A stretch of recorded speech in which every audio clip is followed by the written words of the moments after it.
Ông bố chồng lại để ý con trai lớn, gọi con trai lớn tới hỏi vì sao suốt ngày nói chuyện riêng với Soja, rồi còn cảnh cáo con trai lớn, dù hai người đã đi tới mức nào thì cũng nên dừng lại ngay, làm vậy sẽ không được ai chúc phúc. Con trai lớn nói, mình không nói chuyện riêng, chỉ nhắc Soja quan tâm ông bố chồng nhiều hơn. Ông bố chồng nói, không cần sự quan tâm đặc biệt, chỉ cần Soja đừng bỏ thuốc là ông đã biết ơn lắm rồi. Con trai lớn nói, nếu đã sợ bị bỏ thuốc thì đừng đối xử quá cay nghiệt, có chuyện gì cứ coi như không thấy. Như vậy, mọi người sẽ không mâu thuẫn, cũng chẳng xảy ra chuyện gì. Ông bố chồng nói, chỉ có một yêu cầu là Soja không được ly hôn với Abu, còn lại đều có thể bàn. Soja nói, chuyện ly hôn ông không cản được đâu, bảo ông đừng xen vào nữa, tránh ảnh hưởng sức khỏe. Ông bố chồng còn muốn nói, con trai lớn lấy chăn ra bảo ông dừng lại, khuyên ông ra ngoài nghỉ ngơi, bên ngoài mát hơn. Con trai lớn trải chăn, để ông bố chồng ra ngoài nằm nghỉ, sắp xếp xong bên ngoài. Cậu vào gọi ông ra. Trước khi đi ông vẫn dặn Soja không được ly hôn. Soja nói, ông không có quyền, bảo ông cứ chờ xem. Bà mẹ chồng bước vào, hỏi con trai lớn, vì sao ông bố chồng tức giận, có phải Soja chọc giận không? Con trai lớn nói, không ai chọc giận, là ông tự nghĩ không thông. Bà mẹ chồng nói, không chỉ ông nghĩ không thông, bà cũng vậy, con là anh em với Abu, sao có thể làm vậy? Con trai lớn nói, Abu đã bỏ mặc Soja từ lâu, cô ấy chăm song sinh rất vất vả, cần có người giúp. Bà mẹ chồng nói, chỉ cần không ly hôn, bà sẽ giúp Soja. Soja nói thứ mình cần, bà không thể cho được, cô cần sự quan tâm và người sống cùng mình biết yêu thương. Ông bố chồng chưa đi xa, lại trốn bên ngoài nghe lén. Ông nói với Soja, chỉ cần ông còn làm chủ, thứ Soja cần sẽ không bao giờ có, ông sẽ cản cô mọi việc. Bà mẹ chồng tiếp tục gây mâu thuẫn, bắt Soja ngừng chăm song sinh, đi dọn phòng khách. Con trai lớn bảo mẹ đừng quản, để cậu ra ngoài nói chuyện với ông. Bà mẹ chồng không chịu đi, bà nói, phải đứng nhìn Soja dọn xong. Con trai lớn nói, sẽ để Soja dọn, rồi kéo mẹ ra ngoài. Bà mẹ chồng hét với Soja, sẽ quay lại kiểm tra. Nếu không đúng yêu cầu, bà sẽ xử Soja. Nói xong bà tức tối ra sân, tìm ông bố chồng mách lẻo. Bà nói với ông, G.I. Soja không còn nghe lời, bờ hối hận vì đã đuổi vợ cả đi. Con trai lớn tới, bà mẹ chồng nói với cậu, Soja lười biếng, không nghe lời, sao cậu lại để ý cô ta? Con trai lớn không nói gì. Ông bố chồng bảo, bà cứ nói tiếp. Bà mẹ chồng chê Soja là con dâu lười nhất, nếu không mang thai song sinh, làm sao được ở lại. Ông bố chồng nói, giữ Soja là ý bà, giờ không ai dọn sân, thì bà tự đi dọn. Bà mẹ chồng nói, bà không dọn, giữ Soja ông cũng đồng ý. Giỏi thì ông đuổi cô ta đi, như đã đuổi vợ cả ra thuê nhà. Ông bố chồng chỉ xuống đất bảo bà mẹ chồng dọn. Bà mẹ chồng nói sẽ đi tìm Soja. Vừa quay người lại, Soja đã đi tới. Bà mẹ chồng bế lấy đứa bé, bảo Soja mau đi làm việc. Soja bỗng nhiên ngoan ngoãn là có lý do, vì ông bố chồng cầm gậy trong tay. Soja sợ bị ông dùng gậy đánh. Soja chạy nhanh đóng cửa lại, rồi cầm chổi dọn sân. Một mình làm, ba người đứng nhìn. Khi Soja đang quét sân, ông bố chồng còn liên tục vung gậy, chỉ trò khắp nơi, bảo chỗ này chưa sạch, bắt quét lại lần nữa. Một lúc sau, Soja làm xong đúng yêu cầu. Ông bố chồng lại lấy cớ đau chân, bắt Soja lấy thuốc xoa bóp. Soja bảo để con trai lớn làm. Ông nói con trai lớn bận chăm song sinh, bắt buộc Soja phải làm. Soja lầm bầm khó nghe, rồi vào phòng khách. Ông bố chồng đứng dậy đuổi theo. Nếu còn dám làm loạn, ông sẽ đánh gãy chân Soja, xem còn ai dám cưới cô. Con trai lớn nghe ồn, liền chạy tới can, bảo ông ra ngoài nghỉ, sẽ có người bôi thuốc cho ông. Ông nói sẽ đợi Soja, bắt Soja tự bôi thuốc, còn giục Soja nhanh lên. Ông bố chồng bỏ đi. Con trai lớn khuyên Soja nhẫn nhịn. Soja hỏi dựa vào đâu. Con trai lớn nói bản thân cũng bất lực. Ông đã chỉ đích danh Soja, bắt cô bôi thuốc. Soja đi ra ngoài. Ông hỏi sao không mang thuốc. Soja nói sẽ không nghe lời ông, dù có đuổi đi cũng không nghe. Ông bố chồng nổi giận, bắt Soja quay lại dọn sân, dọn cho sạch bong. Soja nói mình mệt không làm, cần nghỉ ngơi. Ông bố chồng ném giày về phía Soja, dọa không nghe lời sẽ bị đánh. Soja cũng không vừa, cầm giày ném lại bà mẹ chồng. Bà mẹ chồng có ông chống lưng nên lao vào, hai bên cãi vã ngoài sân. Song sinh trong phòng không ai trông, con trai lớn đành pha sữa cho con. Vừa pha vừa nói, chưa từng làm việc này. Kêu người tới giúp, nhưng không ai đáp, vì bên ngoài đang rất ồn ào. Bà mẹ chồng tiếp tục ép Soja, không bôi thuốc thì phải dọn sân. Soja nói, sân đã sạch rồi, không còn gì để dọn nữa. Bà mẹ chồng nói, còn nhiều lắm. Rồi kéo Soja tới đống đồ, quẳng rác trước mặt cô, bắt dọn lại từ đầu. Soja đứng chết lặng, không ai đứng về phía cô. Trong sân chỉ toàn áp bức. Sự nhẫn nhịn của Soja dần tới giới hạn. Cô siết chặt tay, ánh mắt đầy cam phẫn. Cô biết mình không thể chịu thêm nữa. Mọi chuyện sắp bùng nổ, không thể quay đầu. Soja đứng lên phản kháng. Sự im lặng chấm dứt. Một bi kịch mới bắt đầu. Gia đình rơi vào hỗn loạn. Kết cục không thể tránh. Bà mẹ chồng lại bắt đầu làm loạn. Bà ta ném rác đã gom xuống đất. Soja hỏi vì sao lại làm vậy. Bà mẹ chồng nói, Soja rảnh rỗi nên cố tình vứt rác xuống, bắt Soja nhặt lại từ đầu.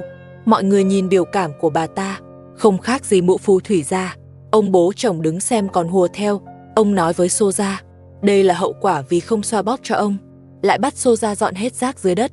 Soja nói, ai ném thì người đó dọn, không phải mình ném thì không dọn. Soja đứng dậy, kéo bà mẹ chồng bắt dọn. Bà ta đè đầu Soja xuống đống rác, còn đẩy ngã Soja xuống đất. Bà mẹ chồng đã chọc giận Soja. Hai người bắt đầu giằng co đánh nhau.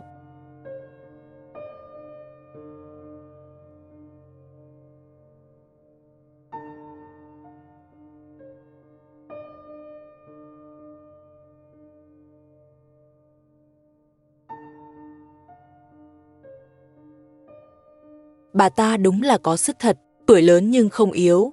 Soja thật sự không phải đối thủ. Soja không chịu thua, cầm rác dưới đất ném loạn lên. Bà mẹ chồng trốn vào kho, còn ném cả nắp nồi ra ngoài. May Soja né kịp, không thì chắc chắn bị thương. Soja đứng dậy phản kích, bẻ xẻ sân biến thành chiến trường. Mọi thứ bị đánh xong, Soja đành im lặng. Ông bố chồng lại ra lệnh, bắt dọn sạch rác dưới đất, lát nữa sẽ quay lại kiểm tra. Nói xong ông rời đi. Bà mẹ chồng không giúp, còn đẩy ngã Soja, nói đống rác này là bà ta cố ý gom. Số rác này dùng để đổi bột giặt, bắt Soja cho lại vào túi. Nói xong, ông bố chồng và bà mẹ chồng ra một bên nghỉ, chỉ để Soja ở lại tự dọn. Soja vừa làm xong việc trong tay, ông bố chồng lại sai cô đi chăm con trai. Ông nói đứa bé đói rồi, bắt Soja cho bú mẹ. Soja nói, mình không có sữa. Ông nói, không có sữa thì pha sữa bột. Tóm lại, không được để cháu đích tôn bị đói. Soja bế đứa bé vào phòng ngủ. Cô không muốn ở lại nhìn mặt ông nữa. Soja rời đi. Ông bố chồng lại bảo con trai lớn bế bé gái đi, không được làm phiền ông nghỉ ngơi. Con trai lớn bế bé gái vào phòng tìm Soja. Soja vừa thấy anh liền bắt đầu than thở, nói ông bố chồng và bà mẹ chồng luôn ức hiếp mình, còn trách con trai lớn không giúp đỡ. Con trai lớn nói, quan hệ của hai người vẫn chưa được họ công nhận. Nếu anh giúp Soja, không những không có lợi mà còn khiến họ ghét cô hơn. Bây giờ quan trọng nhất là nhẫn nhịn. Lấy lý do Abu không quan tâm, cương quyết đòi ly hôn. Nếu họ không đồng ý thì ngày nào cũng nói trước mặt họ. Dù họ không đồng ý vẫn cứ nói. Đợi đủ 3 tháng thì nộp đơn kiện ly hôn. Lúc ly hôn nhớ giành quyền nuôi con. Có quyền nuôi con rồi, tôi sẽ có cách buộc ông bố chồng đồng ý. Con trai lớn quá tinh danh, luôn đứng sau bày mưu. Nếu ông bố chồng biết được, chắc không biết sẽ nghĩ thế nào. Con trai lớn lại nói với Soja, chỉ cần chúng ta ở bên nhau, tôi chắc chắn sẽ đối xử tốt với cô. Soja nói, nếu ly hôn xong, ông bố chồng không cho ở bên nhau, thì cô mang theo 2 đứa trẻ sống thế nào? Con trai lớn bảo Soja yên tâm, ông bố chồng sẽ không bỏ mặc cháu trai. Chỉ cần nắm được điểm yếu của ông, cô sẽ dắt mũi được ông ta. Nếu ông không cho chúng ta ở bên nhau, thì nói với ông, cô sẽ bế song sinh và gả cho người khác. Để ông vĩnh viễn không gặp được song sinh, ông sẽ phải nhượng bộ, vì ông bố chồng thích con trai. Soja nói, mình biết ông thích con trai. Nếu không sinh được con trai, người bị đuổi đi chắc chắn là mình. Soja lo sau khi kết hôn, Abu quay về thì sao? Con trai lớn nói, sau khi kết hôn, bỏ lại song sinh cho nhà họ nuôi, anh sẽ đưa Soja rời đi, sẽ không quay về nữa. Họ sống cuộc sống của hai người. Ông bố chồng ngồi ngoài sân ngẩn người. Không ổn rồi, con gái cả bị mụn trên mặt ngày càng nặng, vợ cả vô cùng lo lắng. Hôm nay, cô quyết định không ra ngoài làm việc, đưa con gái cả đi điều trị trước. Sau đó vợ cả vào phòng ngủ, lấy số tiền mấy ngày nay kiếm được. Người tốt đang dọn dẹp trong bếp, cô chỉ ở nhờ nhà vợ cả vài ngày. xong việc với Luca sẽ rời đi. Ở đây cũng tiện, để hai người hỗ trợ nhau, có thể chăm sóc lẫn nhau. Vợ cả thu dọn đồ xong, chào con gái lớn, rồi đưa con gái cả đi khám. Vợ cả định để con gái nhỏ ở nhà, nhờ người tốt trông giúp. Không ngờ, con gái nhỏ không chịu ở riêng với người tốt. Vợ cả đành chịu, phải đưa con gái nhỏ đi cùng. Trước khi đi, vợ cả dặn người tốt, đừng chờ họ về ăn sáng, tự nấu rồi ăn trước. Vợ cả cùng các con lên xe của nhiếp ảnh gia, rất nhanh đã tới bệnh viện. Do nơi này cấm quay phim, vợ cả bảo nhiếp ảnh gia chờ bên ngoài, chỉ đưa con gái cả vào khám. Nhiếp ảnh gia hỏi, có cần tiền không? Vợ cả cảm ơn, nói mình vẫn còn tiền, rồi đưa các con vào trong. Một lúc sau, vợ cả quay lại cùng các con. Nhiếp ảnh gia rất quan tâm con gái cả, liền hỏi tình hình của con bé. Vợ cả nói, bác sĩ kê vài hộp thuốc bôi, không xác định rõ nguyên nhân mụn, chỉ nói có thể do nắng chiếu nhiều. Dặn con gái cả phải tránh nắng, tránh ra ngoài khi trời nắng. Sau đó, vợ cả lấy thuốc ra, nói chỉ 2 hộp thuốc này đã tốn hết tiền làm thuê hôm qua. Sau này đi làm thuê, phải che chắn kỹ cho con gái cả. Về tới nhà, người tốt cũng rất lo, hỏi han tình hình con gái cả. Vừa hỏi vừa cầm thuốc xem, nói thuốc này quá đắt. Người tốt bảo, tiền hết thì có thể kiếm lại, nhưng mụn của con gái cả không thể chậm trễ. Nếu cần, ngày mai cô sẽ đi làm thuê. Vợ cả nói, bác sĩ bảo là chỉ cần dùng hết thuốc, con gái cả sẽ khỏi. Bảo người tốt đừng quá lo, rồi bắt đầu bôi thuốc cho con. Mặt con gái cả nổi vài mụn to. Vợ cả lấy thuốc từ bệnh viện, chuẩn bị bôi cho con. Trước khi bôi, phải rửa sạch mặt cho con. Giờ mặt con hơi sưng, nên bôi thuốc khá đau. Con bé không hợp tác lắm, vợ cả đành bôi mạnh tay. Nhìn cũng thấy con rất khó chịu. Bị mụn to trên mặt, cũng không thể vui được.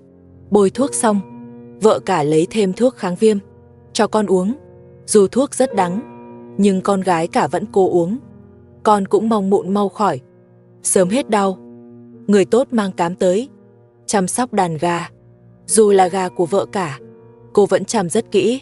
Cho gà ăn xong, cô vào chuồng nhặt trứng, rồi vào bếp nấu bữa sáng, chiên trứng ốp la, bồi bổ cho con gái cả. Cô nói mình vẫn chưa ăn sáng, chờ họ về ăn cùng. Rất nhanh bữa sáng hoàn thành. Người tốt vẫn chưa ăn, mà lo cho con gái nhỏ ăn trước. Cô rất yêu trẻ con. Luca rời bỏ cô, cũng vì cô không thể sinh con. Đây là nỗi đau không thể nói của người tốt, nên người tốt đặc biệt rất yêu trẻ con.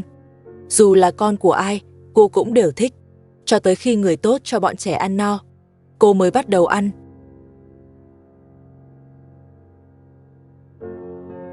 Ăn xong, mọi người ra sân trò chuyện. Vợ cả đề nghị ngày mai tiếp tục đi làm thuê, muốn sớm gom đủ tiền thuê nhà tháng tới. Cô không muốn tiếp tục làm phiền nhiếp ảnh gia. Người tốt nói, dù sao mình cũng dành thời gian, có thể đi làm cùng vợ cả.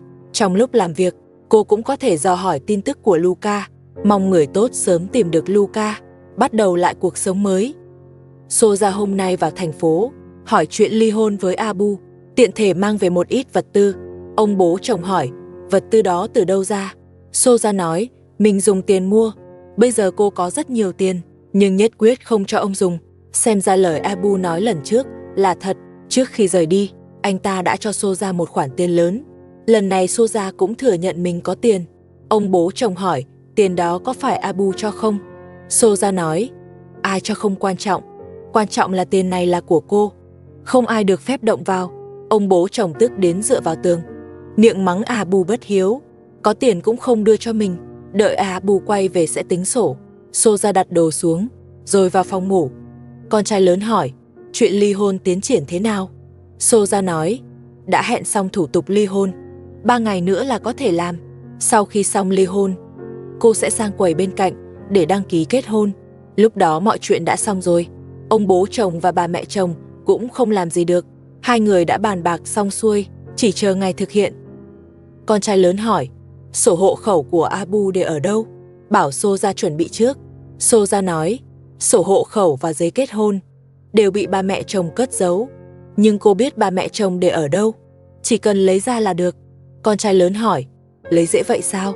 Soja nói, chỉ cần anh giữ chân ông bố chồng và bà mẹ chồng, cô sẽ lấy được giấy tờ.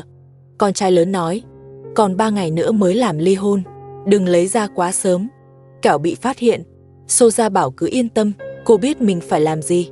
Hai người nói xong chuyện chính, lại bắt đầu thân mật. Ông bố chồng gọi con trai lớn ngoài sân, nói chân ông lại đau nặng hơn, bắt bôi thuốc xoa bóp, gọi mãi nhưng không ai trả lời. Ông bố chồng tức giận đứng dậy, đi tìm con trai lớn. Vào phòng thì bắt gặp hai người đang thân mật. Ông bố chồng lén bước vào phòng của Soja, thấy con trai lớn ở bên trong, đang liếc mắt đưa tình với Soja, trốn trong phòng ngủ nói chuyện riêng. Việc này khiến ông bố chồng tức điên. Ông mắng hai người mặt dày vô liêm sỉ, đã cấm không cho ở bên nhau, vậy mà vẫn không chịu nghe lời. Ông bố chồng bắt con trai lớn đặt song sinh xuống, rồi lập tức rời khỏi phòng Soja. Sau này cấm bước vào nữa, nếu còn vào sẽ đánh gãy chân. Con trai lớn nói, ông quản quá nhiều rồi, bản thân cũng đâu làm gì sai, chỉ là giúp Soja chăm song sinh. Ông bố chồng nói, có thể chăm song sinh, nhưng không được chăm trong phòng Soja, phải ra sân, trước mặt ông mà chăm. Mọi hành động của hai người đều phải nằm trong tầm mắt ông. Con trai lớn nói, nếu vậy thì còn tự do gì nữa. Ông bố chồng bảo con trai lớn lắm lời, bắt lập tức rời khỏi phòng Soja. Ông đuổi con trai lớn ra ngoài, sau đó quay sang cảnh cáo Soja, nếu còn dám dụ dỗ con trai lớn vào phòng chăm song sinh, ông sẽ đuổi cô ra khỏi nhà, khiến cô vĩnh viễn không được gặp song sinh. Soja nói, một mình cô không thể chăm song sinh, không nhờ con trai lớn, thì chẳng lẽ để ông tới giúp sao? Rồi kéo cô ra khỏi phòng ngủ, lôi ra phòng khách đánh dằn mặt. Soja bị đánh, cô gọi con trai lớn cầu cứu. Con trai lớn vừa tới, đã bị tát một cái, anh quay lại xin tha, lại bị ông bố chồng đuổi đánh. Ông cấm con trai lớn can thiệp, hôm nay nhất định phải đuổi Soja đi, nếu không đuổi đi, cả nhà sẽ không yên ổn. Con trai lớn hỏi, đuổi Soja đi rồi, song sinh phải làm sao? Ông bố chồng nói, có thể giao song sinh cho vợ cả chăm. Con trai lớn bảo ông bình tĩnh, vợ cả đã bị ông đuổi đi rồi, làm sao còn quay lại chăm song sinh? Ông bố chồng bảo đừng hỏi, ông sẽ tự tìm người chăm. Con trai lớn nói, ông chỉ đang nóng giận, Soja không có lỗi gì lớn, vì song sinh, xin ông đừng đuổi Soja. Ông bố chồng nói không được, hôm nay Soja bắt buộc phải đi, nếu không nhà này sẽ loạn. Ông bắt Soja lập tức rời khỏi nhà, thà để song sinh không ai chăm, cũng không cho cô ở lại. Cô mê hoặc con trai lớn. Con trai lớn không nỡ nhìn Soja bị đánh, nhưng vẫn không dám can thiệp mạnh. Hai người chưa kết hôn, nhiều lời không thể nói ra. Soja tiếp tục bị đánh, cô trách con trai lớn, không phải đàn ông, không bảo vệ cô. Ông bố chồng nghe vậy, càng đánh mạnh hơn. Con trai lớn hiền lành, không dám đối đầu, chỉ biết nói lời mềm mỏng, xin ông vì song sinh mà tha cho Soja. Con trai lớn nói, nếu đuổi Soja, anh cũng sẽ rời đi cùng cô. Câu nói này khiến ông bố chồng nổi giận.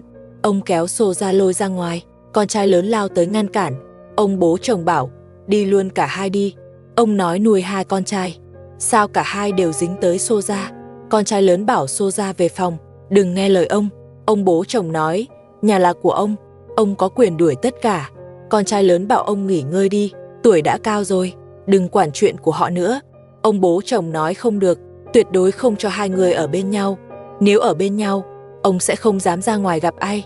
Con trai lớn nói, hiện tại họ chưa kết hôn, đợi đến khi kết hôn, mọi chuyện sẽ rõ ràng hơn. Còn hiện tại xin ông bình tĩnh, để sau này, ông bố chồng quản cũng chưa muộn. Ông bố chồng nói, đợi các người kết hôn thì đã muộn. Hôm nay nhất định phải đuổi Soja đi, không ai được phép ngăn cản. Soja nói, hiện tại cô vẫn là vợ của Abu, nếu ông dám đuổi cô đi, cô sẽ đi gọi cảnh sát tới bắt ông. Ông bố chồng nói, mình không sợ, vì các người đã nói với cảnh sát rằng ông bị lẫn tuổi già, họ sẽ không bắt một người lẫn tuổi già. Con trai lớn nói ông thật vô lý, ông tỉnh táo thế này, sao có thể là lẫn tuổi già? Ông bố chồng nói, chính các người nói, lần trước hai người ấn tay ông lấy dấu vân tay, các người nói với anh cảnh sát rằng ông bị lẫn, nên dù có gọi anh cảnh sát tới, họ cũng không làm gì được ông, vì các người đã có bằng chứng rằng ông bị lẫn. Ông bố chồng cũng khôn ra, biết dùng chuyện này dọa lại họ. Ông bố chồng quyết tâm đuổi Soja. Đúng lúc này bà mẹ chồng trở về, bà nói đuổi Soja thế này không có tác dụng, phải đẩy cô ra ngoài rồi khóa cửa. Soja mắng bà ta quá độc ác. Ông bố chồng hỏi, bà vừa đi đâu? Bà nói, đi nhà hàng xóm trò chuyện. Ông bố chồng mắng, nhà đã loạn thế này mà còn có tâm trạng đi chơi, Ông gọi bà lại bàn chuyện, xem xử lý Soja thế nào. Soja xin thêm 1 tuần, đến lúc đó cô sẽ tự đi. Soja nói vậy là có tính toán. Cô đã hẹn với con trai lớn, 3 ngày nữa sẽ kết hôn. Đợi kết hôn xong, ông bố chồng sẽ không làm gì được. Bà mẹ chồng hỏi, vì sao đuổi Soja? Ông bố chồng nói, ông thấy Soja và con trai lớn nói chuyện thân mật trong phòng, trông rất mờ ám. Nếu không ngăn lại, họ sắp ôm nhau rồi. Nếu họ kết hôn, mặt mũi ông biết để đâu. Bà mẹ chồng bảo ông yên tâm, Soja và Abu chưa ly hôn, làm sao mà kết hôn được. Soja vội vàng giải thích, cô nói bà mẹ chồng nói đúng. Nếu Abu không đồng ý, cô cũng không ly hôn được. Bây giờ còn không tìm thấy Abu, huống chi là ly hôn. Cô cam đoan với ông, chỉ nhờ con trai lớn chăm song sinh, không hề có ý đồ gì khác. Mong ông tin cô.